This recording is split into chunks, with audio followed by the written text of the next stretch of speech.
స్వస్థతశాల ఇది నా యేసు నివసించశాల.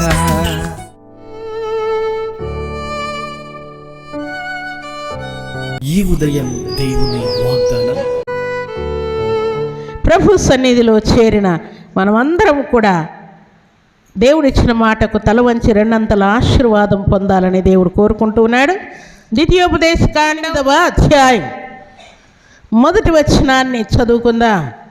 దేవుని యొక్క ఆజ్ఞానుసారముగా నడుచుకున్న వారిని భూమి మీద ఉన్న సమస్త జనముల కంటే ఎక్కువగా హెచ్చిస్తాను. ఘనత కావాలా వద్దా? కావాలి కదా. ఘనత ఎవరు వద్దని అనుకోరు, ఆశీర్వాదం కూడా ఎవరు వద్దని అనుకోరు, కావాలనే అనుకుంటారు.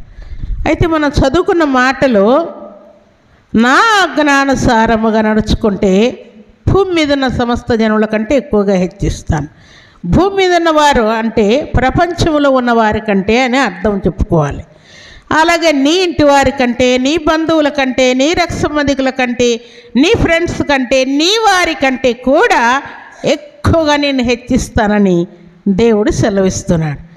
అయితే దేవుడు మనల్ని హెచ్చించాలని దేవుడు ఆశపడతా ఉంటే మనమే దేవుడు మనల్ని హెచ్చించాలన్నటువంటి ఆలోచన నుండి మనం తప్పిపోతున్నాం. ఎట్లా తప్పిపోతున్నాం అంటే దేవుడు చెప్పింది చెప్పినట్టుగా చెయ్యం. నా ఆజ్ఞానుసారముగా నువ్వు నడుచుకొనిన ఎడల అంటూ ఉన్నాడు. ఆజ్ఞానుసారముగా నడుచుకుంటే ఏం చేస్తాయంట? భూమి మీద ఉన్నటువంటి సమస్త జనుల కంటే ఎక్కువగా హెచ్చిస్తాను. ఏంటి ఆజ్ఞలు? అబద్ధం ఆడొద్దన్నాడు, ఆడకూడదు. చెడ్డ మాటలు పలకొద్దన్నాడు, పలకూడదు. గొడవ చేయొద్దన్నాడు, గొడవ చేయకూడదు. ఎక్స్ట్రా మాటలు నీ నోట ఉండకూడదు అన్నాడు, ఎక్స్ట్రా మాటలు ఉండకుండా చూసుకోవాలి. ఇవన్నీ కూడా దేవుడు ఏం చెప్పాడు? ఆయన ఆజ్ఞలన్నీ మనకు తెలుసు కదా. ఏమి చేస్తే దేవుడు సంతోషపడతాడో, ఏమి చేయకపోతే దేవుడు బాధపడతాడో మనకు తెలుసు కదా. దానిని బట్టి దేవుడు చెప్పింది చెప్పినట్టు మనం చేస్తే దేవుడు భూమి మీద ఉన్న సమస్త జనుల కంటే ఎక్కువగా హెచ్చిస్తాడు. యోహాను సువార్త 3వ అధ్యాయం 30వ వచనంలో చక్కని మాట వ్రాయబడి ఉన్నది. ఆయన హెచ్చవలసి ఉన్నది, నేను తగ్గవలసి ఉన్నది అంటున్నాడు. మనం ఏం చేస్తాం? దేవుణ్ణి తగ్గించి మనం హెచ్చింపబడాలని చూసుకుంటూ ఉంటాం. దేవుణ్ణి పక్కన పెట్టి మన పనులే మనం పర్ఫెక్ట్గా చేసుకుంటూ ఉంటాం. భక్తుడైన యోహాను ఏమంటున్నాడు? నేను తగ్గవలసి ఉన్నది, ఆయన హెచ్చవలసి ఉన్నది. నన్ను నేను వెనక్కి తిప్పుకుంటాను, దేవుణ్ణి ముందు పెడతాను, అన్ని విషయాల్లో దేవుణ్ణి హెచ్చిస్తాను, నన్ను నేను తగ్గించుకుంటాను అంటున్నాడు. దేవుని ఆజ్ఞానుసారంగా నడుచుకోవడం అంటే ఇదే. ఏదైనా అత్యవసరమైన పని పడింది మీకు, అప్పుడు ఆ పని పక్కన పెట్టి ప్రభు దినం, పరిశుద్ధ దినం గనుక దేవునికే నేను మొదటి స్థానాన్ని ఇస్తాను, దేవుణ్ణే హెచ్చిస్తాను, నేనే తగ్గుతాను, నేనే లోబడతాను అని మనం అనుకోవాలి. అందుకే అలాంటి వారిని దేవుడు ఏమన్నాడు? తను తాను తగ్గించుకున్న వారిని దేవుడు ఏం చేస్తాడంట? హెచ్చిస్తానని సెలవిచ్చాడు. భూమి మీద గొప్ప వారినిగా హెచ్చిస్తాడు. దీనిని బట్టే నిజంగా వారు దేవుని ఆజ్ఞానుసారంగా జీవిస్తున్నారు కనుక దేవుడు వారిని హెచ్చించాడు, గొప్ప చేశాడు, దీవించాడని అనేకులు మనల్ని గుర్చి దేవుణ్ణి మహింపరచినట్లుగా దేవుడు ఘనకార్యాలు చేసి చూపిస్తాడు. దేవుడు చెప్పింది చెప్పినట్టు మనం చేసుకుంటూ పోతున్నాం అనుకోండి, మనకు తెలియకుండానే ఆశీర్వాదాలన్నీ మన మీదకి దిగుతూ ఉంటాయి. ప్రియులారా, దేవుడు చెప్పింది చెప్పినట్టు మనం చేయకుండా వెనకంజ వేస్తూ ఉంటే ఆశీర్వాదాలన్నీ వెనక్కి వెళ్ళిపోతూ ఉంటాయి. అలాగున ప్రభు సన్నిధిలో చేరిన ప్రభు బిడలమైన మనం ప్రార్థించాలన్నా ముందే ఉండాలి, వాక్యం చదవాలన్నా ముందే ఉండాలి, మందిరానికి రావాలన్నా ముందే ఉండాలి, సాక్ష్యం పలకాలన్నా ముందే ఉండాలి, అర్పణివ్వాలన్నా ముందే ఉండాలి, దేవుని సన్నిధిలో పని చేయాలన్నా ముందే ఉండాలి. దేవుడు నిశ్చయముగా మనల్ని హెచ్చిస్తానని దేవుడు సెలవిస్తున్నాడు. అలాగూ భక్తుడైనటువంటి యోహాను దేవుడు అలాగున హెచ్చించి గొప్ప చేశాడు. ప్రియులారా, భక్తులందరినీ కూడా దేవుడు అలాగే హెచ్చించి గొప్ప చేశాడు. మన జీవితాల్లో కూడా ఒక్కసారి మీరు వెనక్కి తిరిగి చూసుకోండి.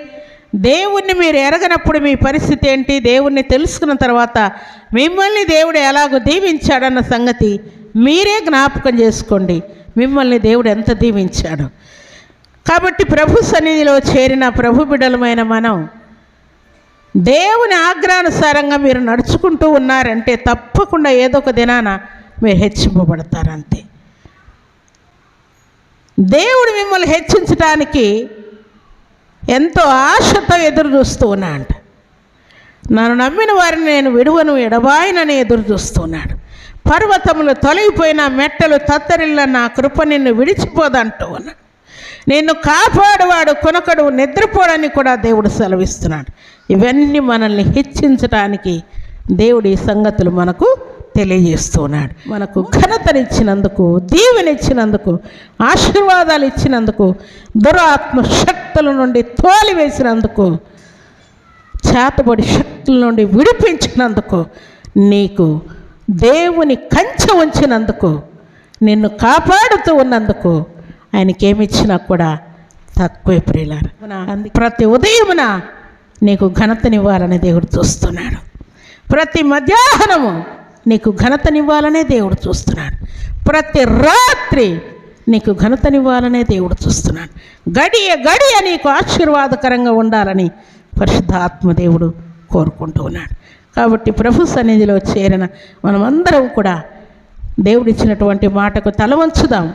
దేవుని నుండి అధికమైన దీవెనలు, ఆశీర్వాదములు పొందుకొని దేవునికి మహిమ తెచ్చే పాత్రలుగా మనం ఉండాలని దేవుడు కోరుకుంటూ ఉన్నాడు.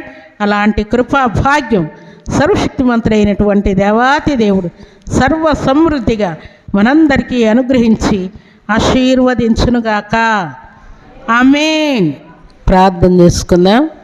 భూమి ఆకాశములను కలుగు చేసిన మా తండ్రి, మీకు స్తోత్రములు, వందనములు చెల్లిస్తూ ఉన్నాను. యేసుక్రీస్తు నామములో ఈ శుభదినాన పరిశుద్ధమైన మీ సన్నిధిలో చేరి మరొకసారి మీ నామమును జ్ఞాపకం చేసుకునే కృపనిచ్చినందుకు స్తోత్రాలు.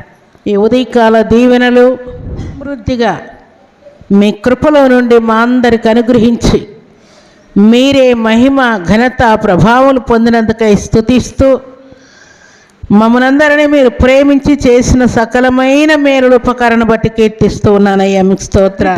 సత్యదేవ, మీకు కృతజ్ఞతాస్తుతులు, స్తోత్రములు తండ్రి. జీవితాల్లో మీరు చేసిన లెక్కలేనన్ని మహిమ కార్యం బట్టి కీర్తిస్తూ విత్తబడిన ప్రతి మాట బిడ్డల హృదయాల్లో భద్రపరచండి. వాక్యానుసారముగా జీవించే కృపనివ్వండి. రక్షణ లేని వారికి రక్షణ, స్వస్థత లేని వారికి స్వస్థత, శాంతి సమాధానం లేని వారికి శాంతి సమాధానం అనుగ్రహించుమని ప్రార్థిస్తూ గడ్డలు, కురుపులు, పొన్నులు, గాయములన్నిటినీ యేసుక్రీస్తు నామములో గద్దిస్తున్నాను. కోరిన వారికి కుమారులను, కుమార్తెలు కావాలని కోరిన వారికి కుమార్తెలు అనుగ్రహించబడునుగాక. వారు పోగొట్టుకున్న సెల్లులు, ఏటింగ్ కార్డ్స్, సర్టిఫికెట్లు, పట్టాలు సమస్తము దొరికి మీ నామమును మహింపరచునట్లు మహిమ కార్యము జరిగించమని ప్రార్థిస్తూ వారి కొరతలన్నీ తీర్చమని, వ్యాధి బాధలన్నీ కొట్టివేయమని, అప్పుల కృప నుండి విడిపించమని, అన్ని విషయాల్లో మీ కృపను మెండుగా నిండుగా అనుగ్రహించమని మీ కృపగల హస్తములకు బిడ్డలందరినీ అప్పగించుకుంటూ యేసుక్రీస్తు పరిశుద్ధమైన నామములు స్తుతించి ప్రార్థించి అడిగి వేడుకుంటున్నాము తండ్రి. ఆమేన్.